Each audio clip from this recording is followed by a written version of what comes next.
Ada seorang pria yang menunggu kelahiran istrinya di sebuah rumah sakit di tengah derasnya hujan. Saat itu, ia menerima kabar mengejutkan bahwa istrinya berhenti bernapas. Tepat pada momen bayi mereka lahir, listrik di rumah sakit tiba-tiba padam. Ketika lampu kembali menyala, para dokter segera mendekati ibu dan bayi untuk memeriksa kondisinya. Sayangnya, sang ibu telah habis hidupnya, sementara bayi mereka lahir dengan selamat dan diberi nama Tingyan. Sejak lahir, Tingyan dianugerahi kemampuan unik. Ia bisa melihat 1 detik ke depan dalam waktu, semacam perjalanan singkat ke masa depan. Saat Tingyan menggunakan penglihatannya itu, waktu di dunia nyata seakan berhenti sementara, dan setelah visinya berakhir, ia kembali ke alur waktu normal.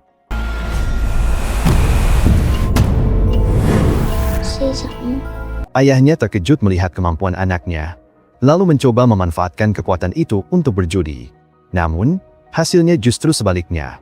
Taruhan demi taruhan yang ia pasang selalu berakhir dengan kekalahan. Hal ini terjadi karena penglihatan masa depan Tingyan terbatas hanya 1 detik. Tidak cukup untuk memberikan keuntungan bagi ayahnya. Meski begitu, kekuatan itu membawa Tingyan ke layar televisi nasional. Ia kemudian mendapat julukan, Bocah Keajaiban 1 Detik. Dalam program itu, Tingyan menceritakan pengalaman masa lalunya, di mana ia pernah melihat sebuah kecelakaan mobil sebelum benar-benar terjadi, karena penglihatannya tiba-tiba aktif beberapa detik sebelumnya. Namun, respon masyarakat terhadap kemampuan Tingyan relatif biasa saja. Banyak yang merasa 1 detik terlalu singkat untuk dianggap istimewa. Seorang dokter juga menambahkan bahwa pihaknya tidak memiliki bukti ilmiah untuk mengonfirmasi keberadaan kekuatan super itu. Mereka hanya menduga refleks Tingyan mungkin lebih cepat daripada manusia biasa. Walau demikian, Tingyan tetap yakin bahwa ia bisa memanfaatkan kemampuannya untuk melakukan sesuatu yang berarti dan luar biasa. Senyum optimis menghiasi wajahnya, meski realitas kemudian berbicara lain. Ketika ia dewasa, ekspektasi besarnya tak terwujud. Ia hanya menjadi seorang pekerja biasa yang mengantar makanan dan minuman di sebuah bar, sering memanfaatkan waktu untuk tidur saat bosnya, yang tak lain paman sendiri, sedang tidak berada di tempat. Tapi Tingyan mau gak mau harus kembali bekerja ketika udah ketahuan sama pamannya. Atau gak Tingyan terancam bakal dipecat, apalagi dia ada sejumlah hutang dari permainan judinya yang harus dibayar. Belum lagi dia udah menjadi duda setelah bercerai dengan istrinya yang udah menikah dengan pria lain. Dan harus menafkahi seorang anak yang udah Tingyan punya bernama Chilong. Chilong ini anak yang biasa-biasa aja. Tapi dia mempunyai kondisi sulit untuk mendengar di saat orang berbicara. Karena pendengarannya yang kurang baik, oleh karena itu dia harus memakai alat pendengar untuk bisa mendengar lebih baik. Kadang Tingyan suka mengambil makanan enak di dapur untuk dia kasih ke anaknya. Dan terkadang juga untuk mendapatkan tambahan duit, Tingyan harus bermain bersama orang-orang yang mengetahui kekuatan supernya.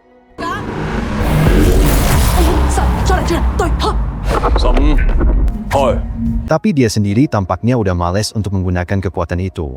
Menganggap kekuatan itu gak berguna seperti kata orang-orang yang pernah dia dengar. Suatu hari anaknya si Chilong datang ke bar. Karena rumahnya mengalami mati lampu dan merasa kepanasan. Jadi dia mengunjungi bar ini sekalian untuk bertemu dengan ayahnya.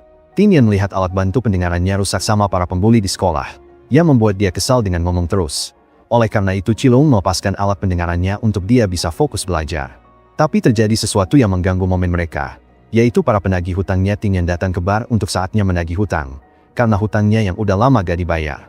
Oleh karena itu Tingyan berusaha bersembunyi, tapi pada akhirnya dia ketahuan juga, dan menyadari anaknya yang belum tahu kejadian ini, karena alat pendengarannya yang dilepas sebelumnya.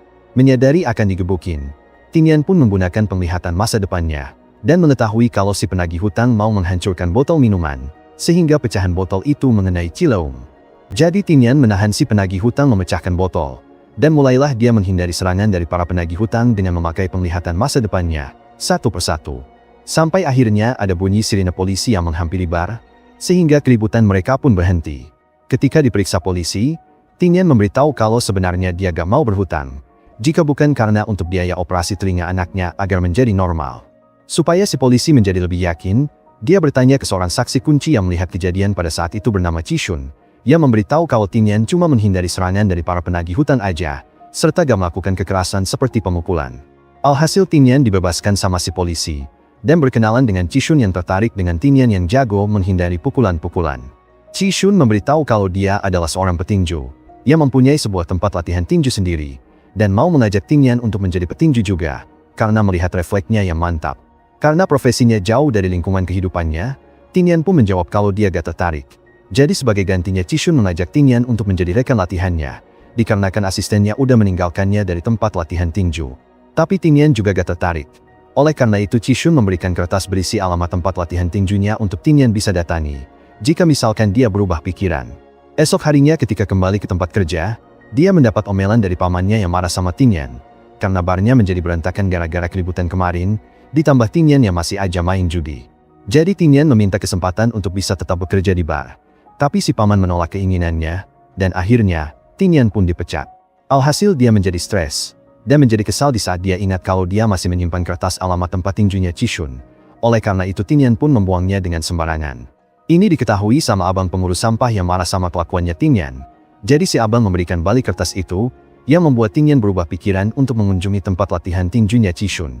Begitu Tinyan memencet bel, dia langsung disambut sama seorang cewek yang merupakan sepupu dari Cishun. Dan si cewek adalah seorang guru yoga dengan sesinya yang lagi berlangsung saat ini. Ini membuat Tinyan merasa aneh dengan tempat latihan tinju ini yang ada kelas yoganya. Oleh karena itu Cishun memberitahu kalau dia menyewakan beberapa areanya untuk kelas yoga sepupunya. Sebelum memulai latihan, Cishun memperkenalkan sejarah tempat latihan tinjunya yang didirikan ayahnya, di mana dulunya mereka pernah menang 3 kali kejuaraan berturut-turut. Tapi sekarang tempat latihan tinjunya menjadi sepi semenjak ayahnya udah gak menjadi petinju lagi. Jadi Cishun berusaha meramaikan tempat latihan tinju ini lagi dengan berbagai cara, terutama dengan menyebarkan brosur ke orang-orang. Dia berencana mau menantang petinju yang lagi top saat ini yang bernama Joe, jika misalkan Cishun terus memenangi pertandingan tinju yang ada. Ini disetujui Tinyan, tapi dia mau meminta bayaran dulu untuk menjadi asistennya. Oleh karena itu Cishun mengasih sejumlah duit sepupunya ke Tinyan, yang membuat si sepupu merasa kesal dengan bilang, "What the f***?" Tapi Tinyan dan Cishun gak mengetahui kalau ternyata lawan tinju terakhir Joe sebelumnya udah habis hidupnya, karena terkena pukulan fatal dari Joe dan kalah. Mulailah Tinyan dan Cishun melakukan sesi latihan pertama mereka, sampai Tinyan merasa kewalahan dengan latihan tinju yang diterapkan yang membuatnya merasa capek, dan akhirnya, dia pun rebahan. Setelah Tinyan pulang ke rumah, si sepupu bertanya ke Cishun kenapa memakai duitnya untuk membayar Tinyan sebagai asisten. Yang dijawab Cishun kalau dia gak punya duit untuk mempekerjakan petinju asli yang memakan biaya yang mahal. Dia juga mengungkapkan kalau dia gak mau menjadi pelatih, karena dia bertekad mau mengharumkan tempat latihan tinju ini, agar bisa menarik banyak orang untuk menjadi murid. Tapi dia berjanji jika misalkan dia gak berhasil mencapai tujuan itu, dia gak akan pernah masuk ring lagi dan akan menjadi pelatih. Beberapa waktu kemudian, datang Cilung ke tempat latihan tinju, setelah dia mengetahui alamatnya dari si paman di bar. Ini membuat Tinyan kembali bersemangat latihan lagi ketika merasa capek, dan akhirnya, Cilung pun merasa senang melihat ayahnya melakukan tinju. 1 bulan kemudian, tiba saatnya untuk Cishun melakukan pertandingan di tempat pertandingan tinju lokal, di mana dia melawan petinju saingannya yang cukup jago. Di tengah pertandingan, terjadi sesuatu yang gak beres pada diri Cishun, yang ternyata dia mengalami asma. Dibersamai dengan komentar dari si lawan kalau dia pernah menonton ayahnya Cishun bertarung di saat si lawan masih kecil. Ini membuat Cishun teringat dengan masa kecilnya, di mana waktu itu dia pernah menonton ayahnya bertarung sampai dia gak bisa mengontrol dirinya sendiri, bahkan dengan sengaja memukul wasit, sehingga akhirnya si ayah didiskualifikasi. Alhasil dia diketawain sama orang, dan akhirnya membuat Cishun menjadi kaget sambil mengalami asma untuk pertama kalinya. Jadi si sepupu memberikan alat bantu nafas untuk Cishun untuk dia bisa melanjutkan pertandingan. Tapi setelah beberapa saat, dia tetap terjatuh setelah dipukul berkali-kali, dan akhirnya, dia pun kalah. Si saingan dengan sombongnya bertanya ke Cishun, apakah ada petinju dari tempat latihan tinjunya yang bisa menang melawan si saingan. Oleh karena itu Cishun menatap Tinyan terus-menerus, dengan maksud untuk diminta ganti untuk melawan si saingan. Awalnya Tinyan menolak, namun pada akhirnya dia menyetujui permintaan Cishun untuk melawan si saingan, demi menjaga nama baik tempat latihan tinjunya. Mulailah Tinyan menggunakan penglihatan masa depan, tapi dia merasa kaku dengan terkena pukulan terus-menerus, bahkan kepikiran untuk menggunakan tubuh wasit untuk menghindari serangan. Tapi setelah beberapa saat, akhirnya Tinyan bisa melancarkan pukulan pertamanya dengan mantap berkat penglihatan masa depannya, yang membuat dia merasa pede untuk melanjutkan serangan.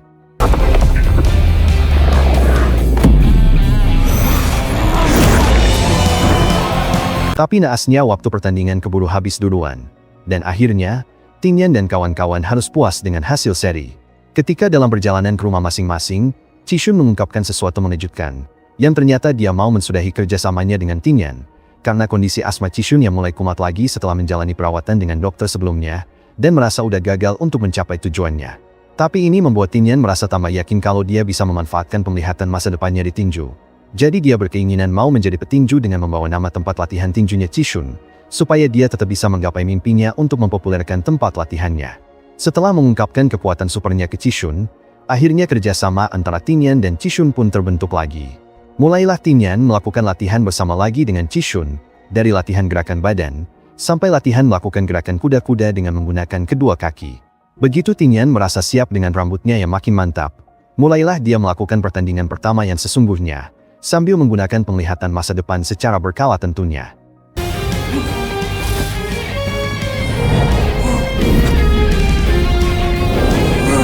Dia berhasil menggabungkan kekuatan itu dengan skill tinjunya yang makin mantap, sampai si lawan berhasil dia tumbangkan, dan akhirnya, dia pun berhasil memenangkan pertandingan pertamanya. Tapi Tinian gak berhenti sampai situ aja.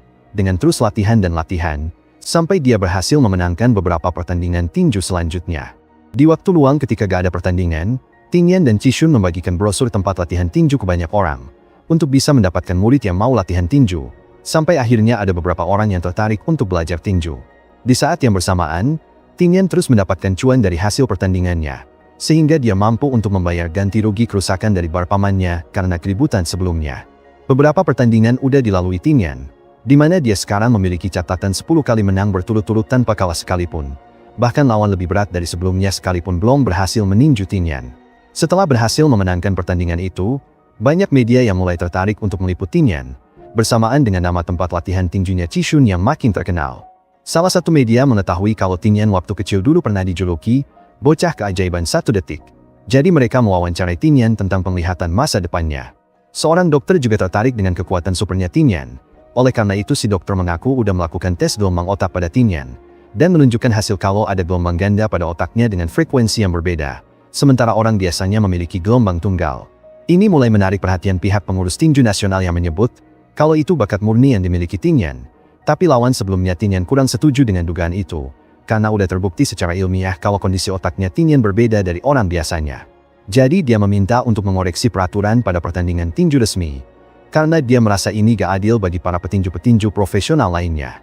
Pada akhirnya pihak pengurus setuju untuk mengubah peraturan itu.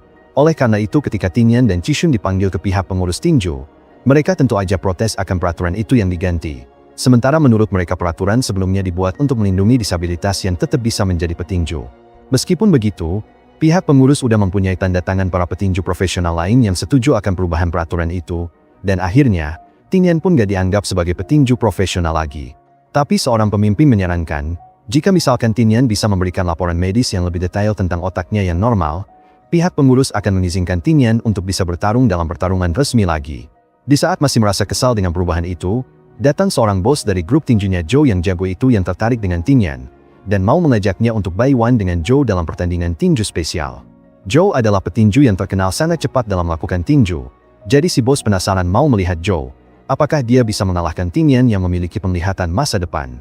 Dalam konferensi pers, Joe mengetahui kekuatan supernya Tinian, tapi Joe merasa yakin kalau dia bisa mengalahkannya dengan kecepatan mantap yang Joe miliki.